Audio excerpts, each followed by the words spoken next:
Hello मेरे प्यारे students, क्या हाल चाल। हमें उम्मीद है आप सब स्वस्थ होंगे, मस्त होंगे और आप सबकी तैयारी एकदम शानदार तरीके से चल रही होगी। तो स्वागत है एक बार फिर से बहुत ही शानदार ज़बरदस्त फीमेल हेल्थ वर्कर के नर्सिंग क्लास में।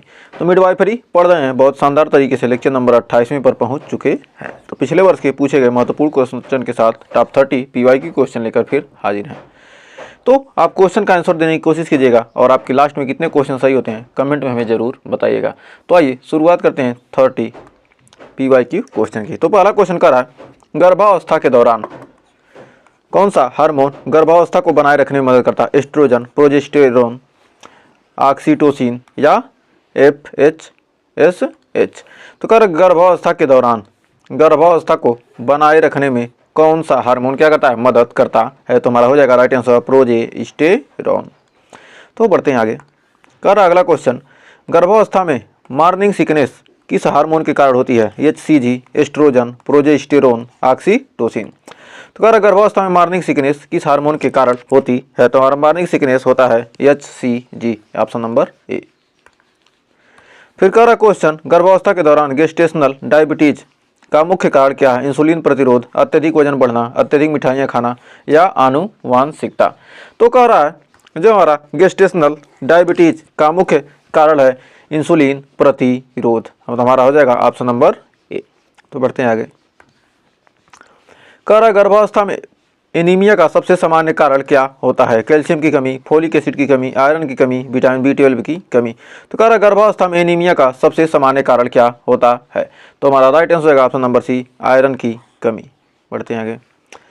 कह रहा है नवजात शिशु में नाल बंद होने के कितने समय बाद पहला सांस लेना चाहिए? 10 सेकंड के भीतर, 30 सेकंड, 60 सेकंड, 90 सेकंड।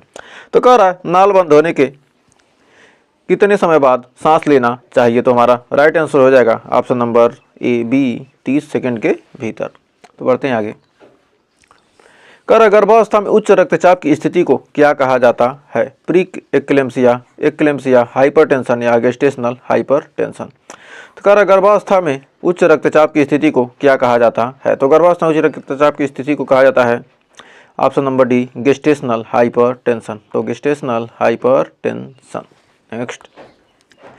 तो देखिए क्वेश्चन कर रहा है गर्भावस्था के दौरान कैल्शियम की कमी से क्या समस्या हो सकती है? हड्डियों की कमजोरी, दांतों की समस्या, रक्त जमने में कठिनाई। तो यानी ऑप्शन नंबर हो जाएगा डी। ये सारे ऑप्शन हो जाएंगे क्या हमारे सही।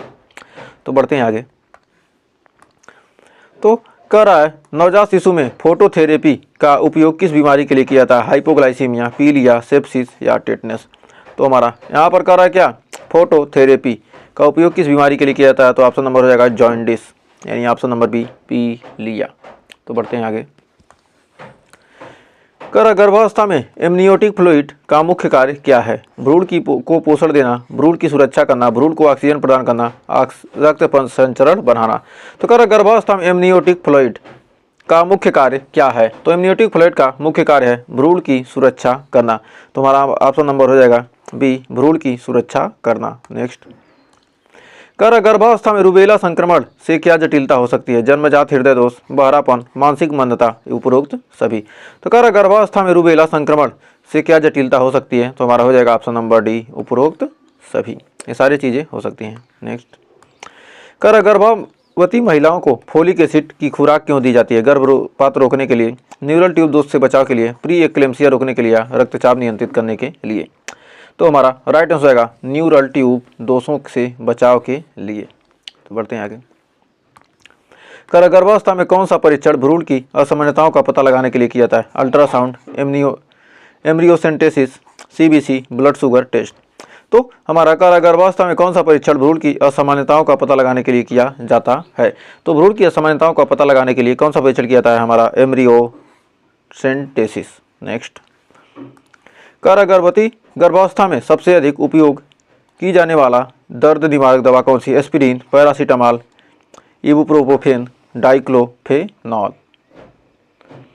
तो हमारा कह रहा है कि गर्भावस्था में अधिक उपयोग की जाने वाली दर्द निवारक कौन सी दवा होती है? तो हमारा हो जाएगा option number B, paracetamol. Next. कर गर्भावस्था में ईडिमा का मुख्य कारण क्या है? रक्त में प्रोटीन की कमी, high blood sugar, blood pressure, fluid retention, सभी। तो कह रहा है हमारा गर्भावस्था में जो ईडिमा है, ईडिमा का मुख्य कारण है रक्त में प्रोटीन की कमी, high blood pressure, fluid retention, यानी ऑप्शन नंबर डी हो जाएगा 14वें का सही। तो बढ़ते हैं अगले क्वेश्चन तरफ। कर गर्भावस्था में सबसे अधिक ऊर्जा देने वाला पोषक तत्व कौन सा है? प्रोटीन, वसा, कार्बोहाइड्रेट, फाइबर। तो कह रहा गर्भावस्था में सबसे अधिक ऊर्जा देने वाला पोषक तत्व कौन सा है? तो गर्भावस्था में सबसे अधिक ऊर्जा देने वाला कौन सा पोषक तत्व है? तो हमारा हो जाएगा option number C, carbohydrate. Next, कह रहा नवजात में किस स्थिति को माइकोनियम एस्पिरेशन सिंड्रोम कहा जाता है? पीलिया, फेफड़ों में माइकोनियम का प्रवेश, कम वजन, हृदय की समस्या। तो इसका राइट आंसर क्या हो जाएगा? तो हमारा 16 का हो जाएगा ऑप्शन नंबर बी, फेफड़ों में माइकोनियम का प्रवेश। नेक्स्ट, कर गर्भावस्था में कौन सा टेस्ट जेस्टेशनल डायबिटीज के लिए किया जाता है? FT3, GTT, HbA1c या केटो टेस्ट। तो कह रहा है गर्भावस्था में कौन सा टेस्ट जेस्टेशनल डायबिटीज के लिए किया जाता है? तो हमारा 17वें का हो जाएगा option number B, GTT। Next, कर गर्भावस्था में alpha feto protein AFP test का उपयोग किसके लिए किया जाता है? Neural tube defect, hypoglycaemia, calcium की कमी या ब्लड शुगर जांच। तो कह रहा गर्भावस्था में अल्फा फीटो प्रोटीन टेस्ट का उपयोग किसके लिए किया जाता है? तो हमारा 18 का हो जाएगा ऑप्शन नंबर ए, न्यूरल ट्यूब डिफेक्ट। नेक्स्ट, कर प्रसव के बाद होने वाले रक्तस्राव का सबसे आम कारण क्या है? यूटेराइन एटानी या रक्त के थक्के या उच्च रक्तचाप या संक्रमण। तो कर प्रसव के बाद होने वाले रक्तस्राव का सबसे आम कारण क्या है? तो हमारा 19 का हो जाएगा option number A, uterine atony. Next, कर गर्भवती महिलाओं के लिए हीमोग्लोबिन का सामान्य स्तर क्या होना चाहिए? 8 से 10 ग्राम प्रति DL या 10 से 12 ग्राम प्रति DL या 12 से 14 ग्राम प्रति DL या 14 से 16 ग्राम प्रति DL। तो गर्भवती महिलाओं के लिए हीमोग्लोबिन का सामान्य स्तर क्या होना चाहिए? तो हमारा 20 का राइट आंसर होगा ऑप्शन नंबर सी, 12 से 14 ग्राम प्रति DL। नेक्स्ट, कह रहा गर्भावस्था में लाइनिया निग्रा क्या होती है? चेहरे पर झाइयाँ, पेट पर काली रेखा, हाथों में खुजली, आंखों में सूजन। तो कह रहा गर्भावस्था में लाइनिया निग्रा क्या होती है? तो गर्भावस्था में लाइनिया निग्रा का मतलब है पेट पर काली रेखा।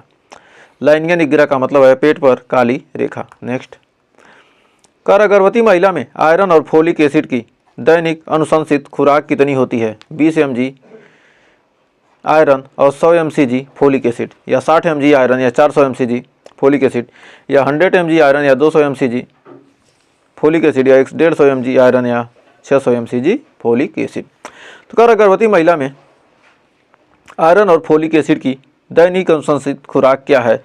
60 mg आयरन और 400 mcg फोलिक एसिड। तो उम्मीद है इस क्वेश्चन में आपको कोई डाउट नहीं होगा। तो बढ़ते हैं अगले क्वेश्चन की तरफ। तो बहुत ही बेहतरीन क्वेश्चन आ चुका है। कह रहा गर्भावस्था में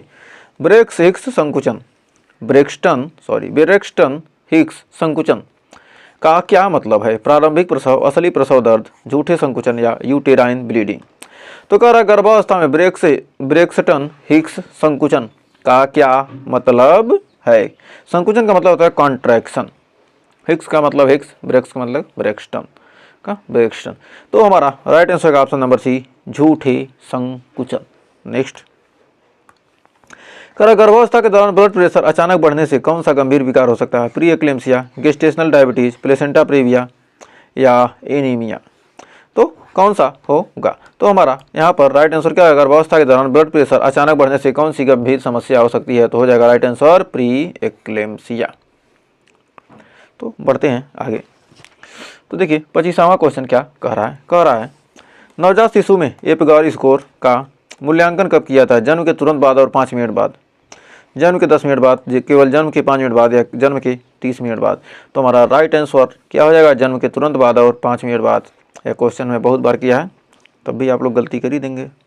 नेक्स्ट, कह गर्भावस्था के दौरान सबसे अधिक कैल्शियम की आवश्यकता कब होती है? पहली तिमाही, दूसरी तिमाही, तीसरी तिमाही प्रसव के बाद। तो गर्भावस्था के दौरान सबसे अधिक कैल्शियम की आवश्यकता कब होती है? तो हमारा हो जाएगा ऑप्शन नंबर सी, तीसरी तिमाही। तो बढ़ते हैं आगे। तो देखिए 27 नंबर क्वेश्चन क्या कह रहा है। कह रहा है गर्भावस्था में कौन सा टीका लगाया जाता है जो टिटनस से बचाव के लिए, BCG, TT, MMR, hepatitis B. तो TT tetanus, TT tetanus. Next कह रहा नवजात शिशु के लिए जन्म के बाद सबसे पहले कौन सा टीका दिया जाता है, DPT, BCG, पोलियो, MMR। तो हमारा राइट आंसर होगा ऑप्शन नंबर बी, BCG। नवजात शिशु जन्म के बाद पहले कौन टीका दिया जाता है, BCG। नेक्स्ट कर गर्भावस्था में प्लेसेंटा का क्या कार्य होता है, भ्रूण को पोषण और ऑक्सीजन देना, भ्रूण का तापमान नियंत्रित करना, भ्रूण की प्रतिरक्षा बढ़ाना, उपरोक्त सभी। तो कह रहा गर्भावस्था को प्लेसेंटा का कार्य क्या होता है, तो ये सारे भ्रूण की पोषण को ऑक्सीजन देना, फिर भ्रूण का तापमान नियंत्रित करना, फिर भ्रूण की प्रतिरक्षा बढ़ाना, यानी ऑप्शन नंबर डी हो जाएगा सही। तो बढ़ते हैं आज के लास्ट क्वेश्चन की तरफ। तो देखिए लास्ट क्वेश्चन क्या कह रहा है। कह रहा है गर्भावस्था के दौरान यदि महिला का RH फैक्टर नकारात्मक हो, भ्रूण का RH फैक्टर सकारात्मक हो तो क्या जटिलता हो सकती है, प्लेसेंटा एब्रामेटिलिटी या RH इम्यूनोलॉजिकल प्रतिक्रिया या हाई ब्लड प्रेशर या टिटनस संक्रमण। तो हमारा कह रहा है गर्भावस्था के दौरान यदि महिला में RH फैक्टर क्या हो, नकारात्मक यानी निगेटिव, RH क्या हो, निगेटिव हो, और भ्रूण का RH फैक्टर क्या हो, पॉजिटिव हो। क्या हो, महिला का RH निगेटिव और भ्रूण का क्या हो, RH पॉजिटिव हो, तो क्या जटिलता हो सकती है। तो हमारा राइट आंसर रहेगा option number B, RH immunological क्या होगा, इनकम्पेटिबिलिटी। RH इम्यूनोलॉजिकल क्या आगे प्रतिक्रिया हो जाती है। तो उम्मीद है ये 30 क्वेश्चन आपको अच्छे से क्लियर हो गए होंगे। तो 30 में आपने कितने सही किए हमें कमेंट में ज़रूर बताइए, जिससे पता चलता है कि समझिए आप क्या एक तरह से टेस्ट ही दे रहे हैं। टेस्ट की तरह यदि आप इसको लेते हैं तो आपको क्या, आप एग्ज़ाम में बेहतर से बेहतर करेंगे, हमें पता है। लेकिन यदि आप क्या कर रहे हैं, बस वीडियो देखे ख़त्म, भगाते गए, भगा भगा देख लिया ख़त्म, तो 10 मिनट के वीडियो में आप भगा ही देंगे तो आपके पढ़ाई का कोई मतलब नहीं है। आप क्या हैं, पढ़ाई के प्रति सीरियस नहीं है। सेशन अच्छा लगेगा तो सेशन को लाइक कीजिएगा और शेयर कीजिएगा, नहीं सेशन अच्छा लगे तो डिसलाइक भी आप कर सकते हैं, आपके पास दोनों ऑप्शन है। तो लाइक शेयर, लाइक डिसलाइक कुछ भी कीजिए, और जो अच्छे अच्छे कमेंट भी कीजिए कि आपको सेशन कैसा लगा, कमेंट करके भी ज़रूर बताया कीजिए। तो आज के लिए बस इतना ही, मिलेंगे नेक्स्ट वीडियो में। अगर अभी तक चैनल को सब्सक्राइब नहीं किया तो सब्सक्राइब कर लीजिए। तो मिलते हैं नेक्स्ट वीडियो में कुछ और क्वेश्चन के साथ, कुछ और टॉपिक के साथ। तब तक के लिए टेक केयर।